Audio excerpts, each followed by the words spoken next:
Então lá, meu amigo, minha amiga, latrocínio é crime hediondo.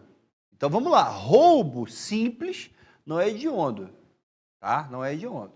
O roubo vai ser hediondo apenas quando a qualificadora for o latrô, tá? Que está lá no parágrafo 3º infine. Então, o parágrafo 3º traz uma hipótese de qualificadora, né? Se essa lesão, se a violência resulta lesão grave ou morte. Então, se resultar lesão grave no roubo, não vai ser hediondo, somente se a violência resultar a morte, tá? A morte ela pode ser dolosa ou culposa. Às vezes o cara tem a vontade de matar mesmo para roubar, tá? Não precisa ser só culposa, não. A gente vai falar tudo sobre latrô no módulo presencial, né? Essa morte ela tem que decorrer da violência, não da grave ameaça. Se a pessoa toma um susto, né? Passa aí, passa o celular, passa o celular. Aí a velhinha toma aquele susto, tem um ataque cardíaco e morre. Se foi em razão da ameaça, não é latrô, tem que ser da violência, entendeu? Ou seja, tem que ser realmente a vis compulsiva, né? É preciso que essa violência seja empregada durante o assalto ou em razão do assalto, né? Tem que ter essa relação de contextualidade entre a subtração e a morte, senão pode haver até um concurso de crimes, certo? Por exemplo, uma semana após o assalto, o bandido mata o gerente do banco que o reconheceu. Então não vai ser latrocínio, vai ser o roubo e o homicídio qualificado pelo inciso 5, né? Para garantir a impunidade do crime, né? Então tem que ter essa relação de contexto. A morte acontece durante a subtração ou em razão da subtração, mas numa relação ali contextualizada. A gente vai estudar isso melhor quando estiver falando de latrô. Agora, em relação ao homicídio, roubo apenas qualificado não pela lesão grave, mas pela morte. Roubo simples é hediondo? Não. Roubo qualificado pela lesão grave é hediondo? Não. Roubo qualificado pela morte somente que é hediondo. Alguns exemplos. Um assaltante mata o outro para ficar com proveito do crime. Isso é muito comum na hora de dividir o barato, eles se desentenderem, né? Nesse caso, não. É o roubo e o homicídio lá qualificado pelo motivo torpe, né? Que vai ser também hediondo, mas não é latrocínio, né? O assaltante mata o outro por tentar matar a vítima. Ele quer matar a vítima para levar o dinheiro dela, erra e acerta o comparsa dele. Isso é aberratio ictus, é latrocínio. Ele vai responder pela vítima virtual, não a real, né? A intenção do cara era só matar.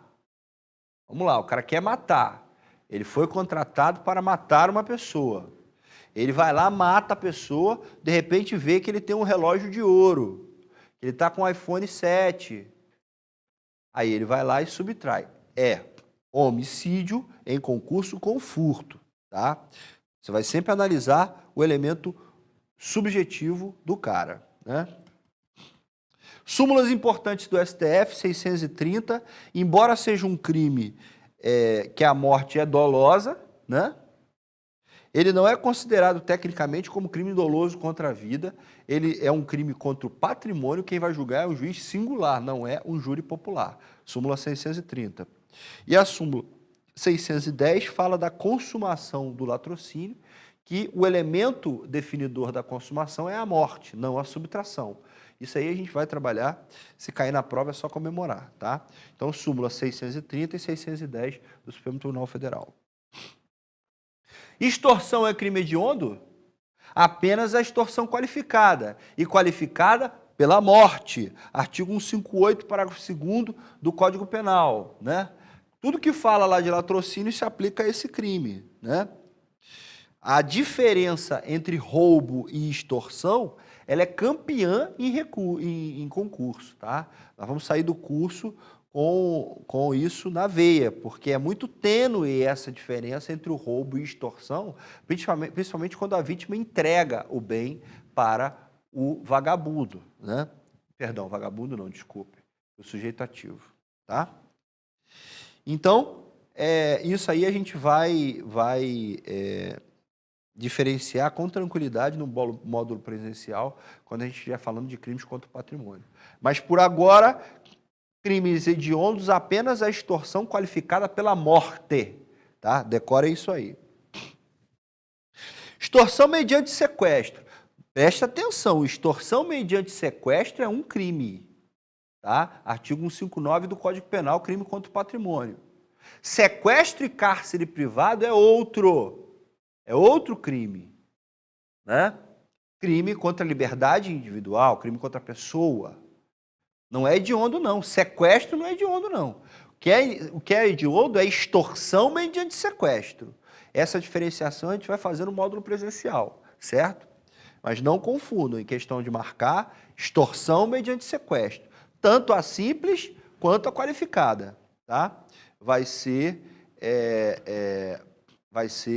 crime hediondo, né?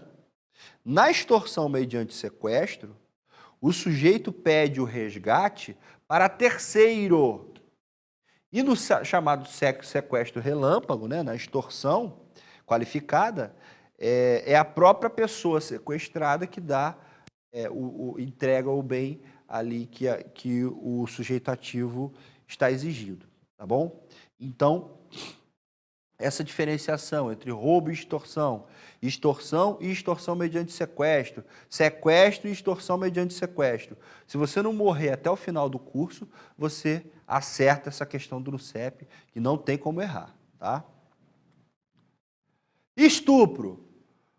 Qualquer tipo de estupro é hediondo, certo?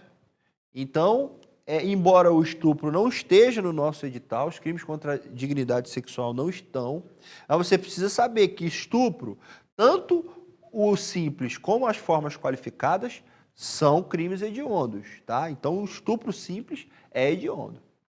O estupro de vulnerável, em qualquer das hipóteses, é crime hediondo também, tá bom? Epidemia somente é qualificada com resultado morte. Artigo 267, parágrafo 1º. Também não está no edital, mas epidemia com resultado morte é crime hediondo, tá? Então, a propagação de germes patogênicos, né? Vírus, bacilos, protozoários, né? Se essa conduta resultar a morte de alguém, isso já será crime hediondo, né? E aí a pena é de 10 a 15 anos, né? Então, várias doenças como meningite, sarampo, febre amarela, né? Se provocar uma epidemia disso e morrer pessoas, né? Muitas vezes a pessoa tem um objetivo até terrorista disso aí, né? Ou, quem sabe, até financeiro, né? De propagar uma epidemia ou político, sei lá o que seja. Então, se ele propagar essa epidemia e causar a morte de alguém, isso aí é considerado crime hediondo. Apenas a epidemia com resultado morte, só qualificada pela morte. Falsificação, adulteração de produtos farmacêuticos ou medicinais, artigo 273, né? Então, também só forma qualificada, parágrafo 1º-A e parágrafo 1º-B, certo? Em relação aos cosméticos, só aqueles que têm finalidade terapêutica ou medicinal, né, que vão entrar, né? Então, um batom, ele pode ter algum tipo de finalidade terapêutica para fazer um tratamento nos lábios, né? Mas se ele for simples e unicamente para embelezar lindas mulheres, deixando aquele gosto maravilhoso de morango, não vai ser crime hediondo, né?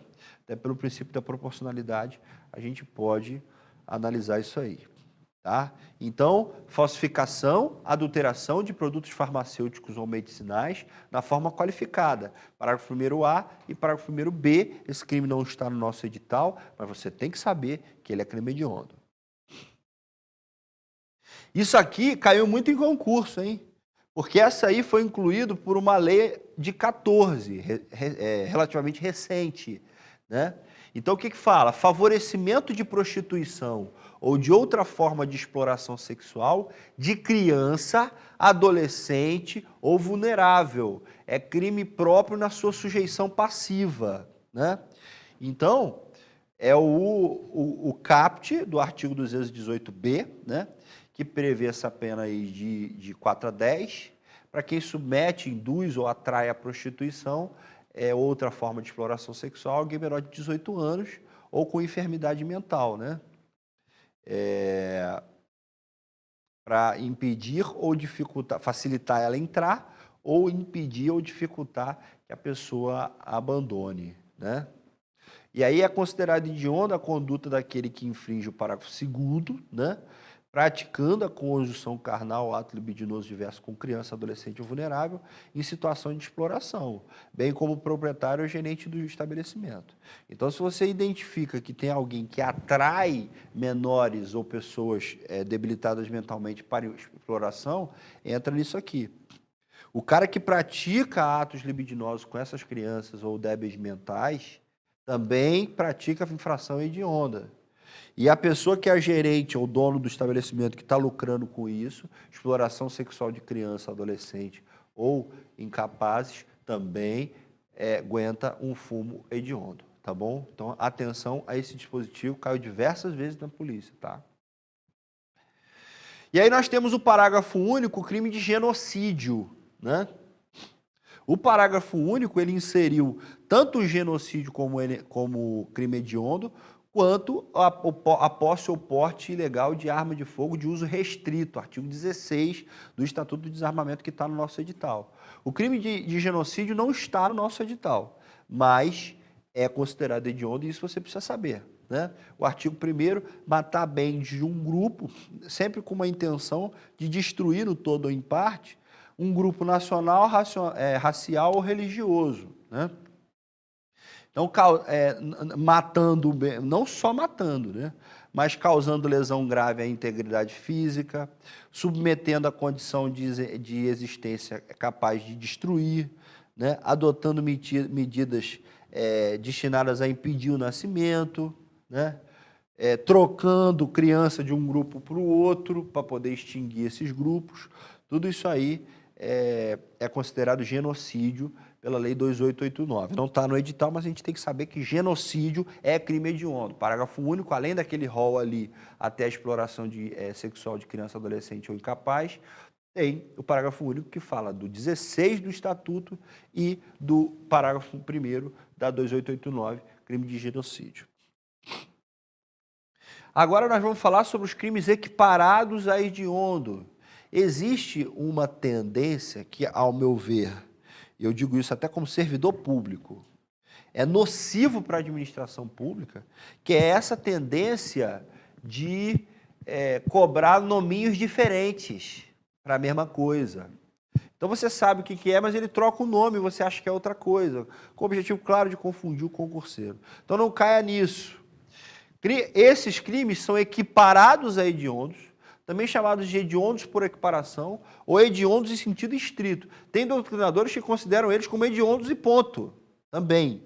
Além do rol, tem esses aqui, né, que o que o Constituinte quis? Defina os crimes hediondos. Esses aqui eu quero, né? Foi mais ou menos isso. Então, nós temos o tráfico de drogas. Então, já falei aqui, vou repetir, que o tráfico de droga privilegiado do 33, parágrafo 4º, não é considerado hediondo. A associação para o tráfico não é considerada hediondo, segundo o Supremo Tribunal Federal. Tá? A gente vai voltar a falar disso quando falar de lei de drogas. A tortura está no nosso edital, preste muita atenção, 9455. A nossa próxima aula vai ser sobre tortura. Tá? Terrorismo não está no nosso edital, Lei 13.260, mas é hediondo por equiparação, tá? Tudo que se aplica aos crimes hediondos se aplicam também a esses crimes, certo? E aí a vedação, né? Nós temos a vedação para os crimes hediondos e equiparados a hediondos, que estão no artigo 2º. Só chamo a atenção para o indulto, que só está na lei e não está na Constituição, e existe uma divergência doutrinária acerca disso. Mas o Supremo Tribunal Federal entende que não é inconstitucional esse dispositivo aí, tá? Quando ele falou de indulto, o indulto e a graça têm a mesma natureza jurídica, né? O indulto é apenas uma graça em natureza coletiva, né? Foi essa a interpretação, ao menos, do Supremo Tribunal Federal, né? O Supremo também entende que o indulto não respeita fatos pretéritos, né? Então, o STF entendeu constitucional a vedação do indulto para crimes hediondos, até mesmo para os cometidos anteriormente à sua vigência, né? E deve-se analisar a natureza do crime no momento da execução. Então a discussão foi a seguinte: o cara cometeu um crime. Em 1990 esse crime foi definido como hediondo. Depois o cara foi requerer o indulto, o Supremo disse que não. Ah, mas peraí, essa lei ela não pode retroagir, né?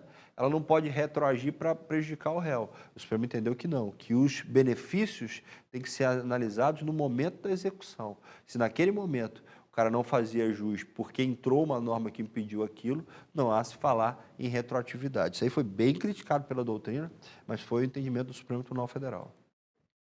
A questão da fiança, né? Inafiançabilidade, né? Uma coisa é a fiança, outra coisa é a liberdade provisória. Preste atenção aqui, por favor. Os crimes hediondos não são afiançáveis, mas admitem liberdade provisória, tá?